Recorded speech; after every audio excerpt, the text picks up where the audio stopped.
Hello বন্ধুরা, আমি মধুশ্রী চলে এসেছি তোমাদের সঙ্গে আরও একটি নতুন ভিডিও নিয়ে। তো আমি কিছু ব্লাউজের ডিজাইন তোমাদের সঙ্গে শেয়ার করব। ডিজাইনটি কেমন লাগলো অবশ্যই জানাবে। তো 3টি ব্লাউজের ডিজাইন আমি তোমাদের সঙ্গে শেয়ার করব, খুবই সিম্পল এবং ইউনিক। তো এটি আমি এইভাবে ডিজাইন করেছি এবং ডিজাইনটি যাতে ফুটে ওঠে তার জন্য আমি পাশ থেকে একটি বর্ডার লাগিয়ে নিয়েছি এবং এভাবে আমি লটকান বানিয়ে নিয়েছি এবং হাতাতে আমি কুঁচি লাগিয়ে নিয়েছি। এটি একদমই সিম্পল, এতে কাপড় কম ছিল, তাও আমি কাস্টমারের ডিমান্ড অনুযায়ী আমি গ্লাস হাতা করেছি এবং লটকানও বানিয়ে দিয়েছি, ছোট করেই বানিয়ে দিয়েছি।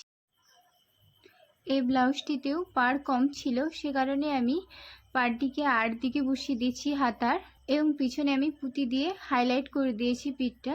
ডিজাইনগুলো কেমন লাগলো অবশ্যই কমেন্টে জানাবে এবং ডিজাইনটি যদি ভালো লাগে অবশ্যই একটা লাইক এবং চ্যানেলটিকে সাবস্ক্রাইব করে পাশে থাকবেন।